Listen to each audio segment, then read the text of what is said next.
Have you ever wished you could just, I don't know, manufacture a totally terrible ex-girlfriend for your crush? Oh, wow. Right? Just this absolute nightmare of a human being.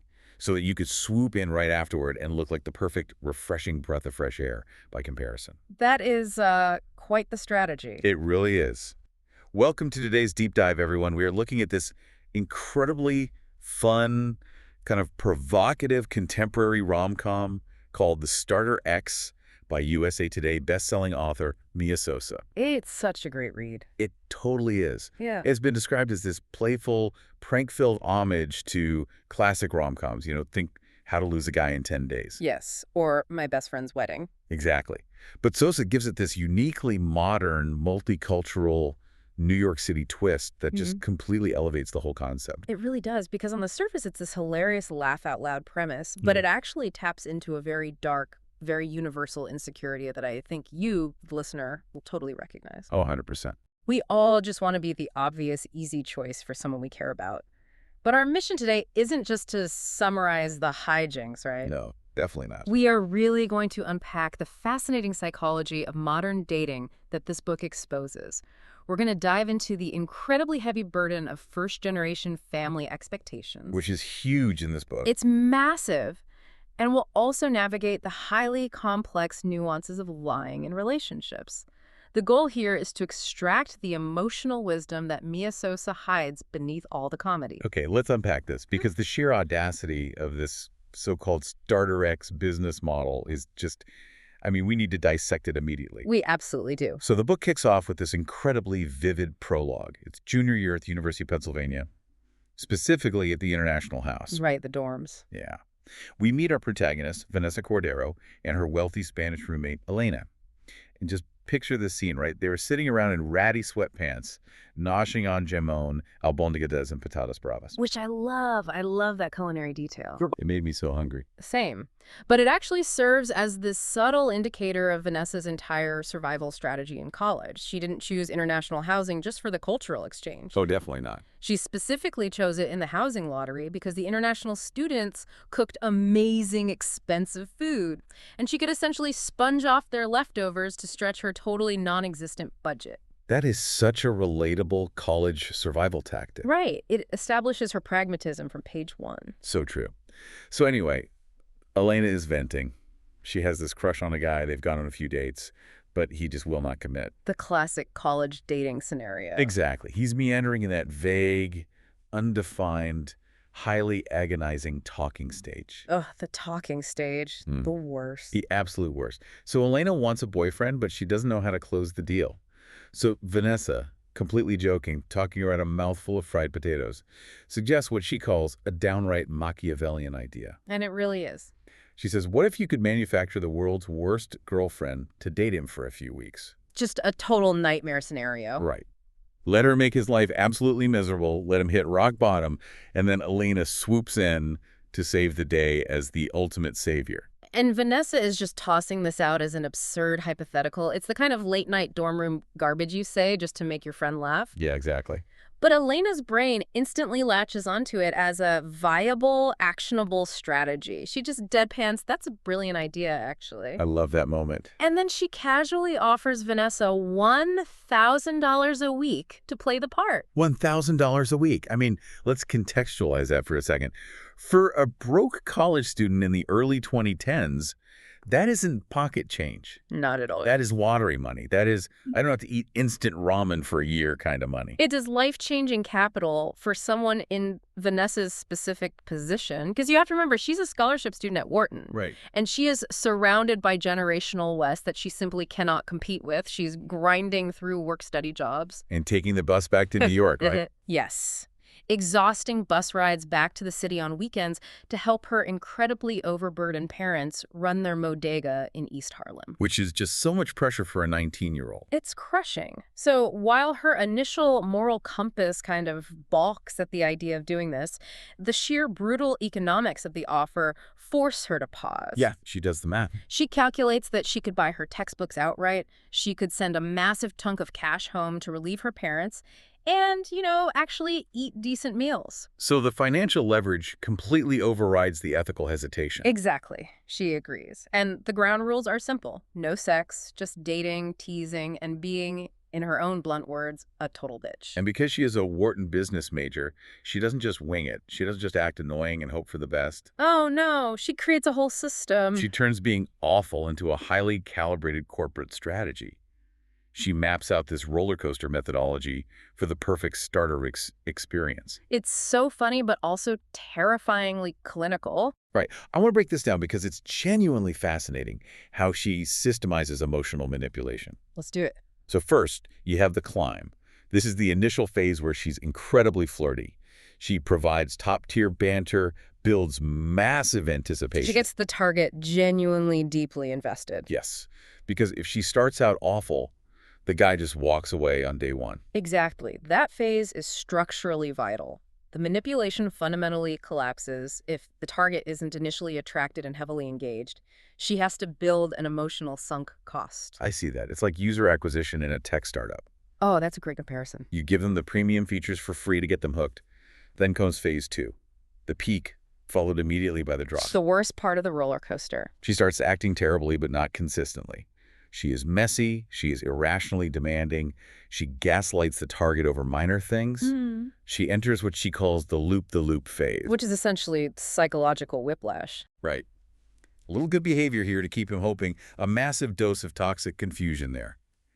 Just enough to make him feel like his reality is completely destabilized. This is so brutal. And finally, she initiates phase 4, the brake run. In theme park terms, this is the section of the track that painfully slows down the ride before the inevitable relieving end. The breakup. The breakup. And she successfully executed this entire life cycle 10 times throughout college. 10 different men. And she boasted a 90% success rate in getting the target to immediately commit to the client afterward. Which is wild.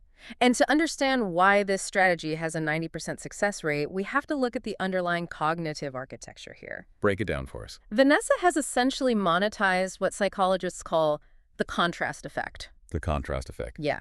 It's a cognitive bias where our perception of a stimulus, whether that's the temperature of water, the weight of an object, or in this case, the behavior of a human being, is heavily altered by its comparison to a preceding stimulus. Okay, so kind of like drinking a glass of orange juice immediately after brushing your teeth. That is a perfect sensory analogy. Because the toothpaste drastically alters your taste receptors, so the normally sweet juice tastes incredibly violently bitter. Exactly. Vanessa's doing that, but with emotional baselines. In dating, if your baseline for a relationship becomes constant arguing, unreasonable demands, public embarrassment, and emotional whiplash, Your expectations just drop into the basement. your brain recalibrates to expect misery. So when the starter X finally leaves, the very next person who comes along does not need to be perfect. In this case, the client who hired Vanessa. Right. They only have to exhibit basic human decency. They listen to a story without interrupting, they show up on time, and suddenly they appear completely angelic. Because the contrast is just so stark. They seem overwhelmingly positive purely because the immediate preceding contrast was so deeply negative. Okay, I understand the mechanics of the contrast effect, but I have to challenge the premise here. Isn't this just sociopathic? It's definitely borderline. I mean, the book frames this as a fun, quirky, girl boss college side gig. But the reality of what Vanessa's doing requires a disturbing level of emotional detachment. It does. She is deliberately toying with people's emotions, breaking down their trust, warping their perception of reality, all to cash a check. That is incredibly toxic. You are pointing out the exact moral friction of the narrative. And to Mia Sosa's credit, Vanessa herself does not shy away from that friction at all. She owns it. She totally owns it. From the very first line of the first chapter, Vanessa states point blank, let's get this out of the way, I'm a terrible person. Wow. Okay. Yeah. She is not asking you for sympathy regarding her college hustle. She knows it was highly problematic and deeply manipulative. But stepping away from judgment for a second, consider how often this dynamic happens organically. Without a Wharton student orchestrating it. Right. Think about your own experiences or things you've seen friends go through. Have you ever been in a situation where your bar for acceptable behavior was lowered so drastically by a toxic relationship? That the very next person you dated seems like absolute royalty simply because they texted you back. Exactly. The infamous bar is in hell phenomenon. Oh my gosh, absolutely. You see friends praising a new partner for doing the absolute bare minimum, like, oh my God, he remembered my dog's name and didn't yell at a waiter. Right, because their previous partner was basically an emotional black hole. Yeah, so Vanessa was just artificially manufacturing a phenomenon that naturally plagues the modern dating scene. Precisely. But the danger of treating human connection like a detached business transaction is that the armor you build to perform that role eventually fuses to your skin. Oof, that's a great way to put it. The emotional detachment required to execute the starter X maneuver is exactly what isolates Vanessa later in life. Which makes you wonder how a coping mechanism born in a dorm room metastasizes into an adult personality trait. And it really does. Because we jump forward 8 years, and the consequences of that emotional detachment are front and center. Vanessa is now 29 years old. Adult Vanessa. Adult Vanessa. She has spent the last several years living in Chicago, working a highly demanding job as a financial planner. But suddenly, she is back in New York City. And the reason she's back is incredibly messy. So messy. She broke her own cardinal rule. She let her guard down. She dated her boss, a guy named David Warner, for 6 months. Which is almost always a bad idea. Almost always. But things were actually going well. She shared her dreams. She shared some of her fears. But the moment David pushed for the relationship to become serious, The moment real vulnerability was demanded. yes, Vanessa panicked.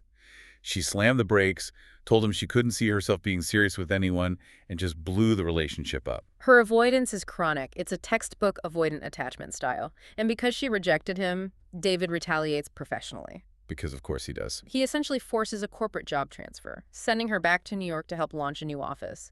It is a punitive measure disguised as a promotion. And returning to New York is Vanessa's absolute worst nightmare. Because it means facing the past. It means confronting the family she has spent nearly a decade actively hiding from. And this is where the story shifts from a breezy rom-com premise into a much heavier, deeply resonant exploration of first-generation family dynamics. It's such an important shift in the tone. It really is. Yeah. Because Vanessa did not become a financial planner out of some burning innate passion for the stock market or portfolio diversification. Not at all. She explicitly chose that career path for the unglamorous, ironclad stability it offered. She needed a high-paying job to support herself so she could funnel extra money back to her parents. We really need to linger on this because it is the gravitational center of Vanessa's character. Her parents, Candido and Elba, run a bodega in East Harlem. Right, La Flor, which used to be called American Deli Market. Exactly. And this isn't just a convenience store. It is a vivid, physical representation of immigrant sacrifice. It represents decades of manual labor, of standing on concrete floors for 14 hours a day. Navigating a complex system in a second language. Yes.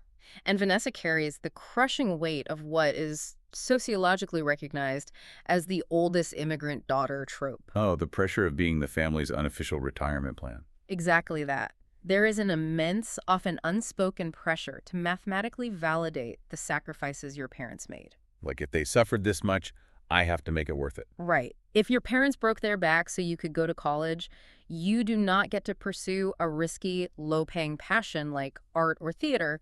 You have to secure a financial fortress for the family. And Vanessa actually achieved this. She did. She managed to build a robust retirement fund for her parents so that one day they can sell the store and buy a real home in a quieter neighborhood. From a financial perspective, she is the ultimate success story. But the emotional cost was catastrophic. Huge. Achieving that financial security meant she had to leave New York, work insane hours in Chicago, and shift the grueling daily physical burden of caring for their aging parents entirely onto her younger sister, Lisa. And the survivor's guilt that Vanessa experiences over this dynamic is just suffocating. I mean, when she finally meets Lisa at a chic cafe on the Upper East Side after getting back to the city, Vanessa essentially word vomits apologies. It's a really intense scene. She apologizes for leaving, for saddling Lisa with the day-to-day management of their parents' declining health, for missing all the milestone moments. Prom, high school graduation, Lisa getting her master's degree. All of it. Vanessa threw herself into the corporate grind to avoid facing the reality of her strained relationship with her family's poverty. And now she's sitting across a cafe table from the sister who absorbed all the fallout of that absence. And Lisa's reality is a stark contrast to Vanessa's corporate life. Lisa has become an educator. She spends her days pouring emotional energy into helping kids in an underfunded, high-stress school system. Which is exhausting on its own. And then she spends her evenings doing inventory and running the register at the bodega. Lisa is fundamentally depleted. She looks at Vanessa and says, I just want something for me. Someone who'll put me first. And this vulnerability is what kicks the main plot into high gear. Because Lisa knows exactly who she wants that someone to be. Oh, yes, she does. Enter the target. Jason Torres. Let's paint a picture of Jason for everyone listening. He is 29, just like Vanessa. He owns a highly successful commercial and residential remodeling firm called TAG. Which he runs with his best friend, Eric. Yeah. And unlike Vanessa, who fled her roots, Jason is deeply, proudly embedded in his community. He is incredibly close to his mother, Elba. Yes, another Elba, which adds some fun confusion to the story. It totally does. And he's close to his two very protective sisters, Kami and Denise. He is the quintessential, securely attached, family-oriented good guy, but he has constructed massive walls around his romantic life. And Lisa is hopelessly, agonizingly infatuated with him. Now, Lisa happens to be best friends with Jason's sister, Kami. So she's always around. Always. Because of this, she has been hovering around the Torres family orbit for years. But Jason suffers from total blindness when it comes to Lisa. Typical guy. Completely. He only sees her as Kami's sweet little friend. He treats her with this warm, platonic, infuriatingly brotherly affection that is just driving Lisa up the wall. It's the ultimate friend zone. The deepest trenches of the friend zone. She feels like she has tried every subtle approach to get him to view her as a romantic prospect, but she is trapped. So during this cafe meeting with Vanessa, a catalyst occurs. This is where it gets crazy. They happen to run into one of Vanessa's old clients from college, a guy who happily married the woman Vanessa set him up with. Oh, walking testimonial for the business model. Exactly. Seeing this, Lisa gets a terrible idea. She begs Vanessa to resurrect the starter X persona for one final job. And Lisa's justification for this plan is a fascinating study in romantic desperation and severe psychological miscalculation. Okay, tell me why. So Lisa explains to Vanessa that Jason is deeply jaded. He is highly cynical about modern relationships and inherently wary of women's motives. Which, as we find out later, he has good reason to be. He does. But Lisa theorizes that if Vanessa comes into his life and acts like an absolute unmitigated nightmare, it won't surprise Jason. Right. It will merely confirm his existing pessimistic biases about dating. Vanessa will establish a terrible baseline. There's the contrast effect again. Exactly. Then, once Jason dumps Vanessa, Lisa plans to step out of the shadows and position herself as the ultimate antithesis. She will be the exception to his cynical rule, the safe harbor, the one woman who doesn't play manipulative games. Okay, I have to stop and point out the staggering hypocrisy here. Oh, please do. Lisa wants to prove she doesn't play manipulative games by orchestrating a massive, multi-tiered psychological manipulation. The irony is entirely lost on her. It really is. On paper, she is trying to run the exact same business model Vanessa used in college. Vanessa acts terrible, Lisa acts sweet, Jason does the math and chooses Lisa. And that reliance on doing the math is the fatal flaw in Lisa's master plan. She is operating under the deeply flawed assumption that human emotion is an algebraic equation. Like bad variable minus good variable equals love. Precisely.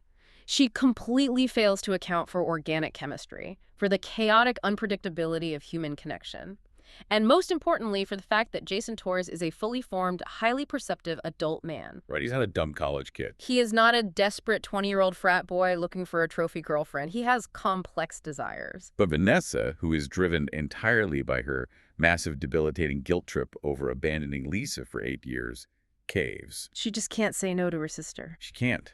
She feels she owes Lisa this massive favor to balance the cosmic scales of sisterhood.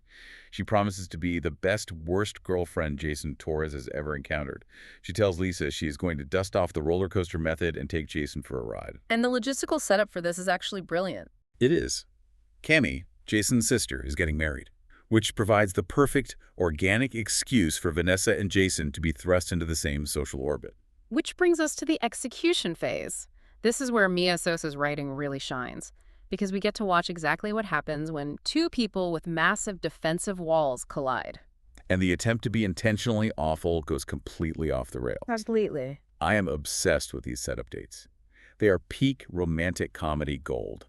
The first major outing is a trip to a massive flea market in the city. A classic first date. Right. So Vanessa decides her strategy for phase two, the peak and drop, is to be relentlessly high maintenance, deeply ungrateful, and completely unimpressed by anything Jason does. Just generally miserable to be around. Yeah.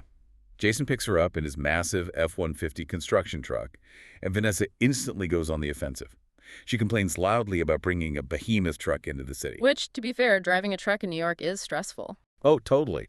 But she dramatically groans about the stop-and-go traffic. She whines that all the good stuff at the market will be gone by the time they park. She even refuses to take the wheel when he playfully offers to let her navigate the city streets. She is intentionally trying to trigger his annoyance. She wants him to view her as a spoiled burden. But Jason's reaction completely neutralizes her strategy. Instead of getting defensive about his truck or annoyed by her whining, he just laughs. He really does. He possesses this incredibly secure, grounded energy. He handles the chaotic New York traffic like he's on a peaceful Sunday drive. He sees right through the theatricality of her complaining. He even gently mocks her, calling her whiny. It totally deflates her. It does. And then they actually get to the flea market, and Vanessa's trying to maintain this facade of hating antiquing, acting like everything is just overpriced garbage. But Jason, who restores homes for a living, gives her this wonderful, insightful piece of advice. He tells her you have to train your eye to look past the superficial dirt and the grime. You have to look for the bones of a piece, to find the items that have a hidden potential if you just apply a little vision. It's such a great metaphor for how he sees people, too. Oh, that's so true. And almost by accident, Vanessa genuinely spots a stunning cobalt blue dresser. For a split second, she forgets she is supposed to be playing a shallow character. She drops the mask. She does. She gets genuinely excited about the craftsmanship. She starts talking enthusiastically about painting it and swapping out the hardware for glass knobs. They end up naturally bonding over this piece of discarded furniture. She accidentally lets the prickly armor slip. And that moment of accidental authenticity is the existential threat to Vanessa's entire scheme. How so? Because she is expending so much cognitive energy trying to curate and perform the worst possible traits that she forgets to filter her actual underlying personality. When you try that hard to be fake, the truth inevitably leaks out. We see this phenomenon even more clearly on their next date. Jason invites her to a residential house in Queens that his firm, TAG, is currently gutting and renovating. A construction site? Yeah. So Vanessa decides she needs to step up the terrible girlfriend routine. She intentionally dresses entirely inappropriately for an active construction site. Of course she does. She shows up in what she mentally categorizes as her F-Boy Island aesthetic. I laughed out loud at that description. It's so good. A super snug black t-shirt, tight faded 501s, immaculate hair. She wants to project the image of someone who is completely out of touch with his world, someone who cares more about Instagram aesthetics than hard work.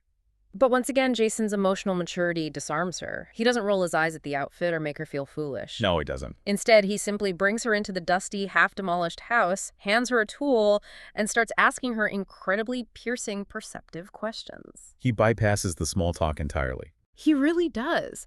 He asks her why she works so relentlessly. He asks her why she doesn't seem to have any fun outside of the office, and why her career seems to be her sole-defining characteristic. And Vanessa, who usually has her emotional defenses dialed up to 11, finds herself answering him honestly. She can't help it. She didn't plan to, but the words just fall out. She tells him about the immense, crushing pressure of choosing a career solely to ensure her family's survival, rather than following her own desires. Which is such a vulnerable thing to admit. It is. She tells him that she doesn't make friends easily, openly acknowledging it as a personal failing.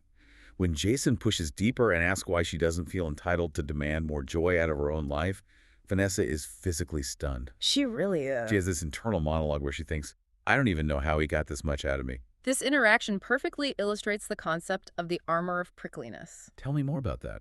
Later in the narrative, when Jason boldly asks her to name one of her actual flaws, Vanessa admits something profound. She hates sharing personal details about herself because she believes people will invariably weaponize those details against her. Like David did. Exactly. She uses her recent disaster with her ex-boss as the prime evidence.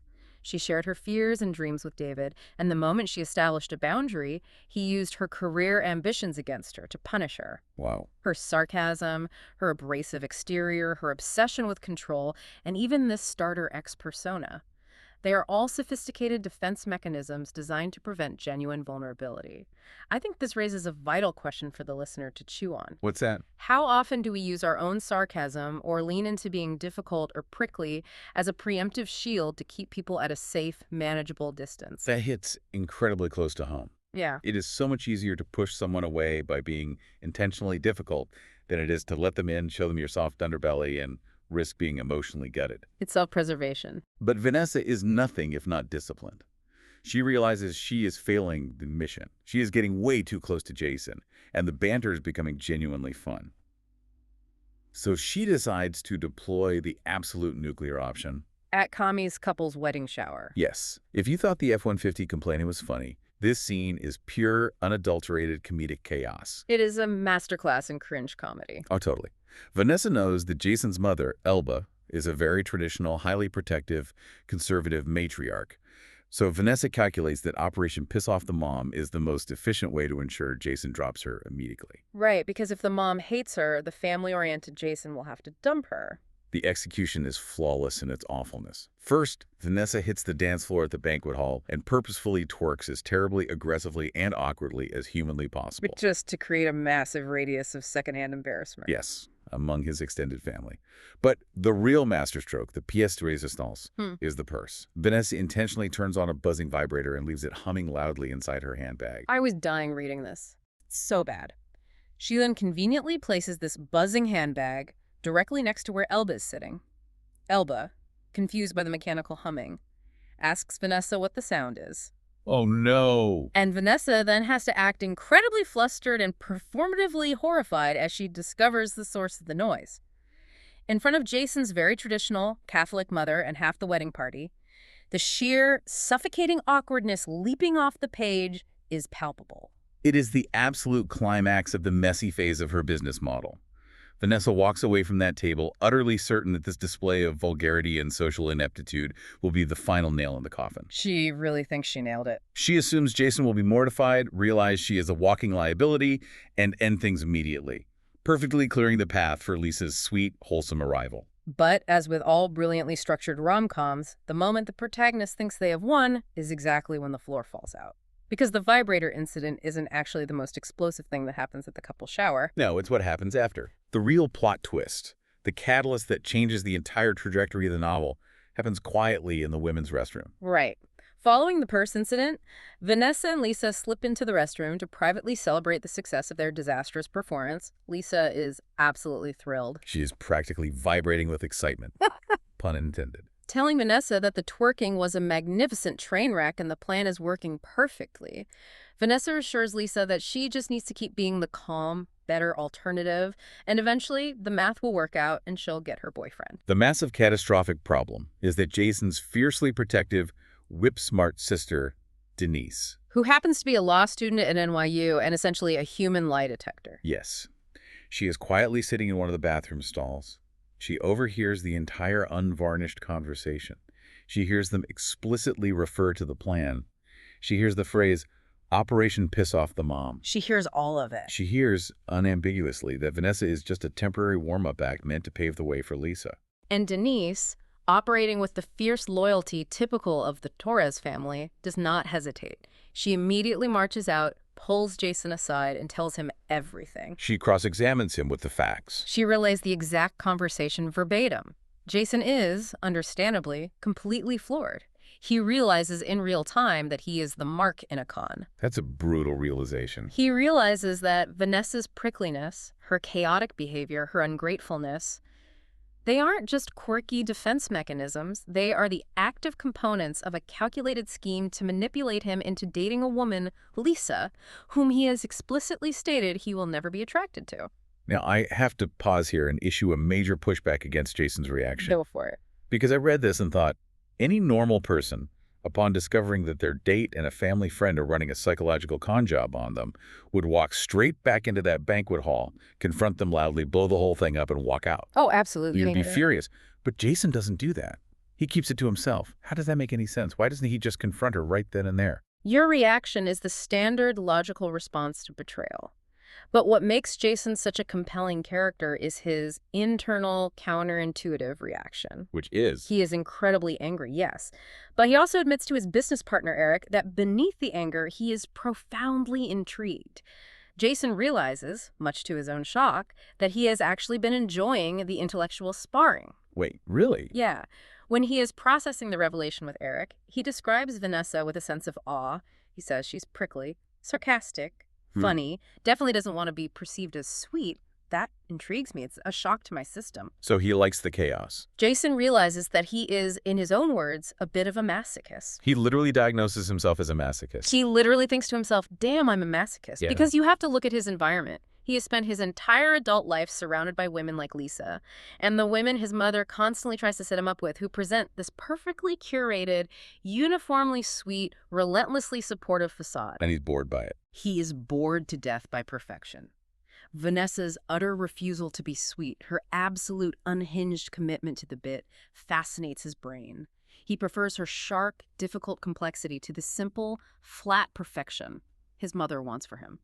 That is wild. So instead of breaking up with her in a fiery confrontation, he makes a tactical decision.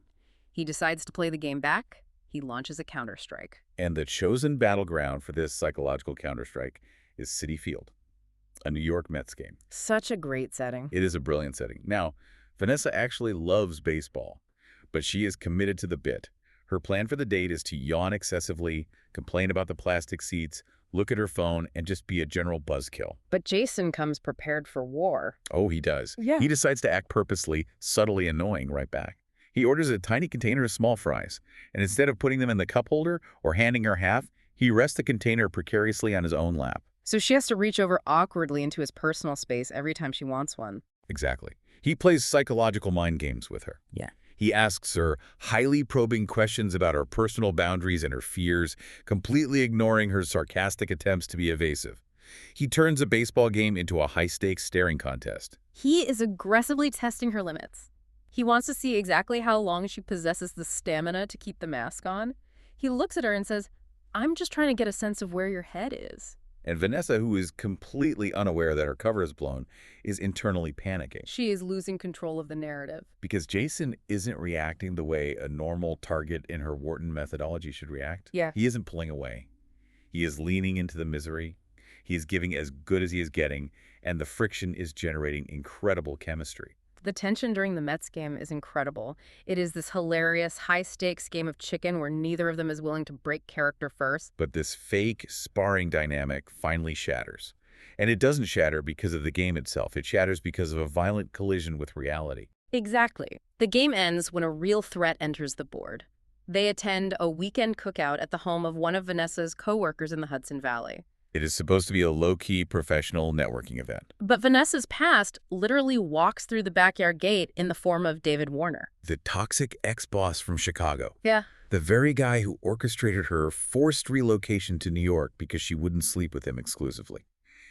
David shows up, immediately invades her personal physical space, and starts throwing these incredibly arrogant, thinly veiled insults. He's the worst. He belittles her career trajectory in front of her peers. He acts incredibly possessive as if he still owns her time. And he tries his hardest to make her feel small and insignificant in front of Jason. And this is the exact moment the artifice completely drops. Jason is incredibly observant. He sees real, unfeigned distress in Vanessa's eyes. He sees the vulnerability she works so exhaustingly hard to hide from the world. And Jason steps up. Jason does not hesitate for a microsecond. He steps in, firmly but calmly, and defends her. He uses his physical presence to position himself as a barrier between Vanessa and David, shutting David's aggression down instantly.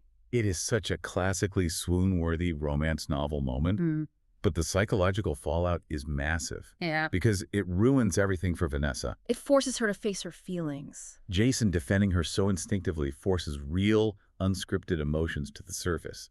She realizes with absolute terror that she genuinely likes him. Not as a target, not as a variable in Lisa's math equation, but as a man who makes her feel inherently safe. And she realizes that continuing to play the terrible girlfriend to set him up with her sister is going to fundamentally break her own heart. which transitions us perfectly into the deepest emotional core of the narrative. Yeah. The morning after the cookout, the tension finally boils over and the truth spills out. The confrontation scene. Jason comes to her apartment, and the atmosphere is incredibly heavy. He confronts her about the scheme. He drops the bomb. He tells her he knows about the conversation in the bathroom. He knows about Lisa's master plan.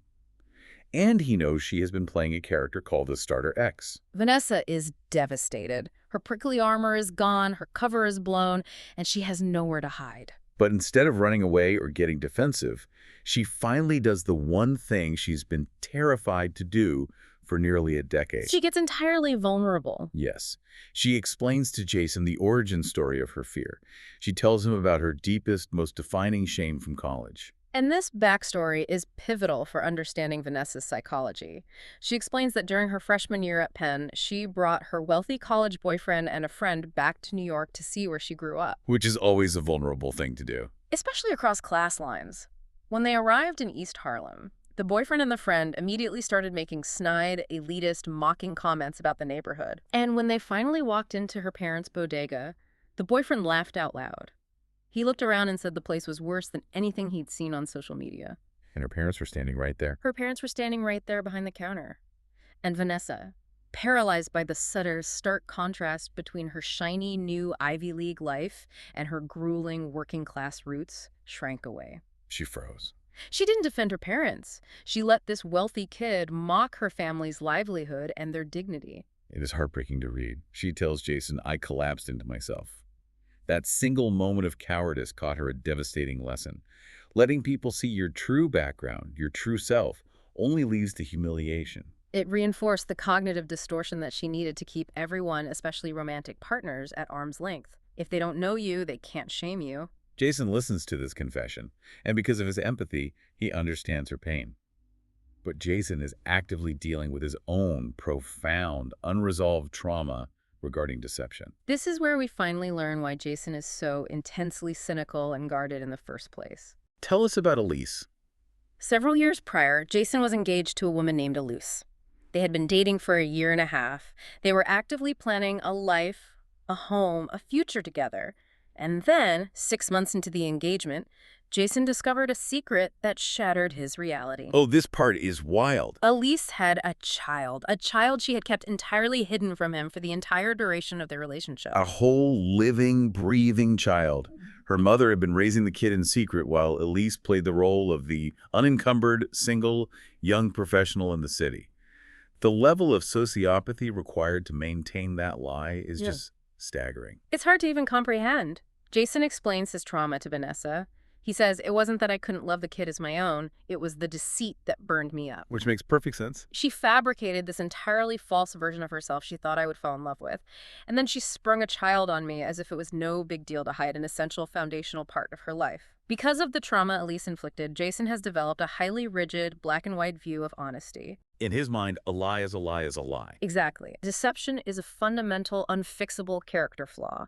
And finding out that Vanessa was running a complex, multi-layered deception with her sister triggers all of that dormant betrayal. It creates this incredible, agonizing impasse. You have two people whose deepest, most painful traumas are directly triggering each other.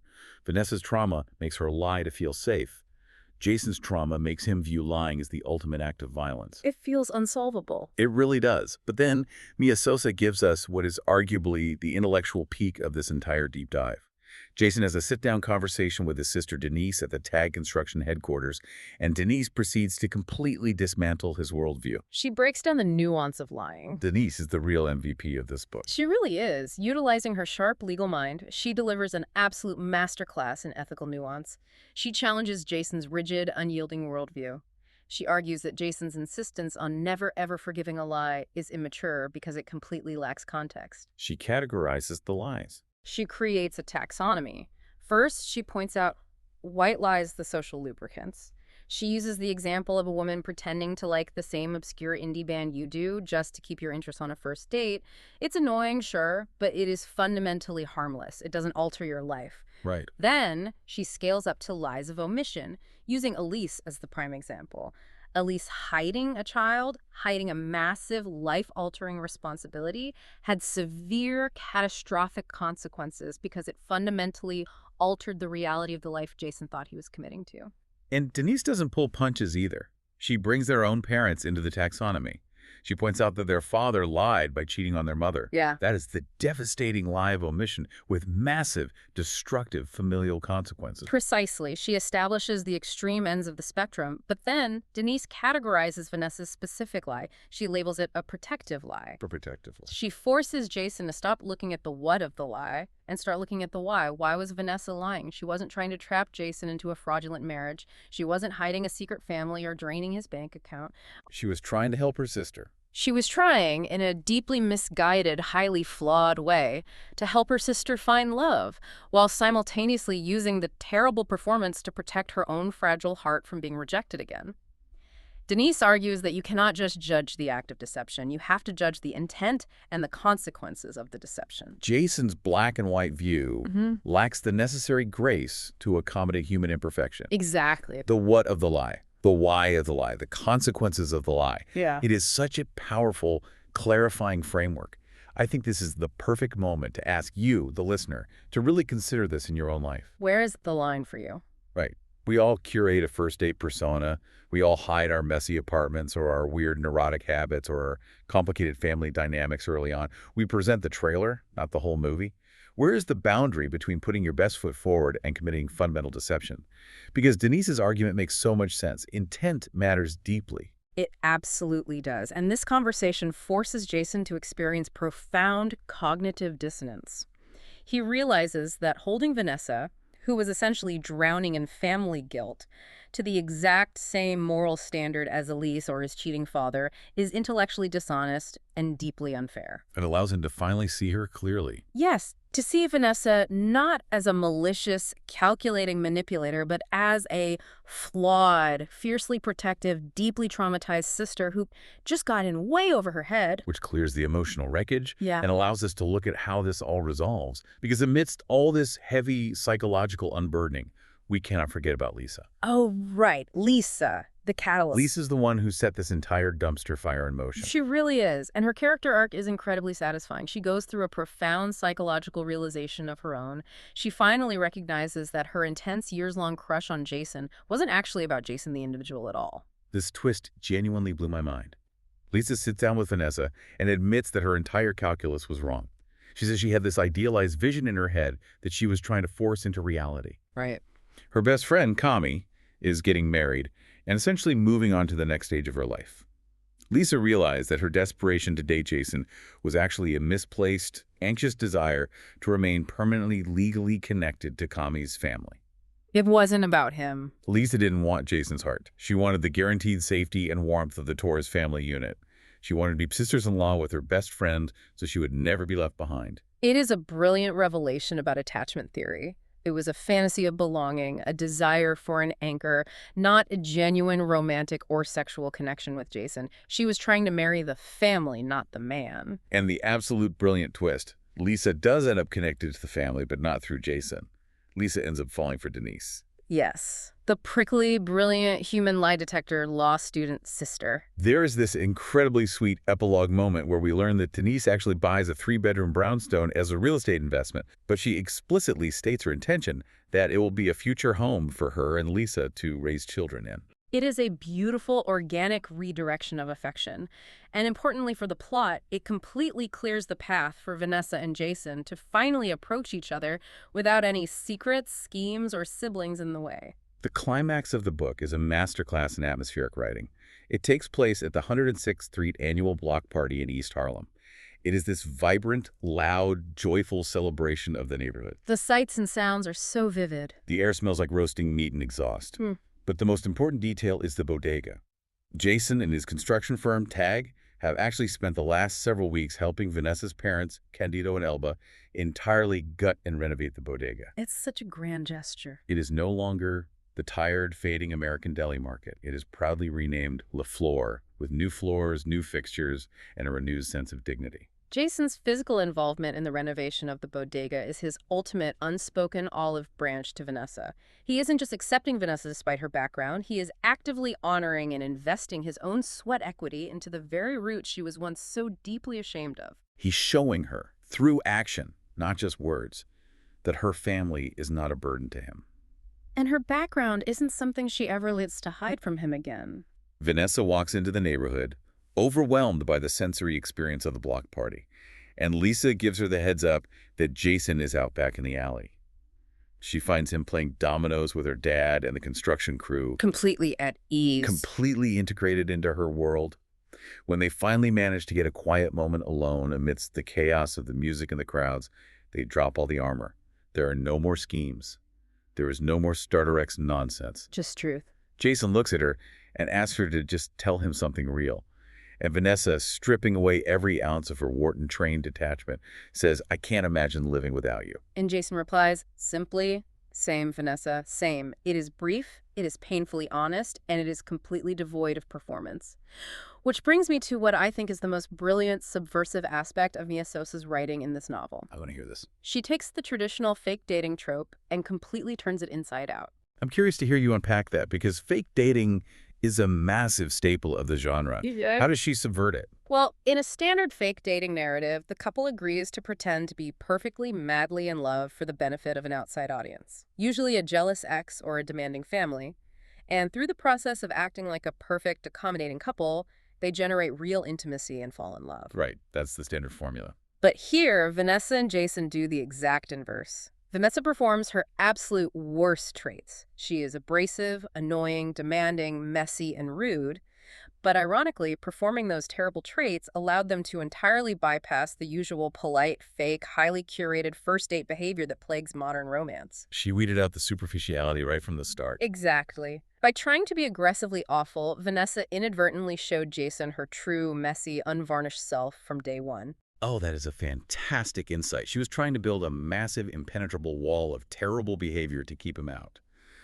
But Jason just climbed right over it, because he vastly preferred her messy, complex reality to the polite, boring fiction everyone else was offering him. Exactly. Ultimately, it is a story about the profound realization that the people we try the hardest to protect ourselves from the people we push away with our sarcasm and our prickliness might be the very individuals who are uniquely equipped to handle our specific brand of baggage. That is a phenomenal way to summarize the journey of these characters. We have gone from a cynical, hyper-capitalist college side gig involving patatas bravas all the way to a profound neighborhood-wide realization about vulnerability, family loyalty, and acceptance. And before we wrap up today's deep dive, I want to leave you, the listener, with a final provocative thought. It's an idea inspired by the thematic questions in the discussion guide at the end of the book. Lay it on us. We spend so much of our adult lives consumed by anxiety over whether we are marriage material or dateable. We judge ourselves based on rigid communal or familial standards. Like Jason's mother, Elba, constantly searching for the perfect, flawless prospect. We analyze our flaws, we hide our messy family histories, and we try to sand down our rough edges. So true. But what if the very concept of dateability is a complete myth? What if the very things society tells you make you fundamentally undateable? Your heavy familial baggage, your messy past mistakes, your abrasive, sarcastic defense mechanisms are not flaws to be fixed, but rather the exact, unique puzzle pieces required to interlock with your actual perfect match. Wow. That completely reframes the anxiety of dating. Yeah. It means you don't actually have to fix every broken part of yourself to be worthy of love. Yeah. You just have to be brave enough to find the person whose weird, complicated shape perfectly matches your weird, complicated shape. Precisely. The goal isn't perfection. It's compatible imperfection. Well, I think that is the absolute perfect note to end on. Thank you so much for joining us in this incredibly detailed deep dive into the messy, hilarious, and surprisingly profound world of the Starter X. If you want a masterclass in banter, complex family dynamics, and exactly how not to use a vibrator at a family gathering, I highly recommend picking up Mia Sosa's book. We started today talking about the dark fantasy of manufacturing a terrible ex just to manipulate the contrast effect and look good by comparison. But I think what we've ultimately learned is that you don't need to manipulate reality to find love. You just need to be brave enough to drop the armor, step out of the shadows, and let someone see the real, uncurated you. Thanks for listening, and we'll see you in the next deep dive.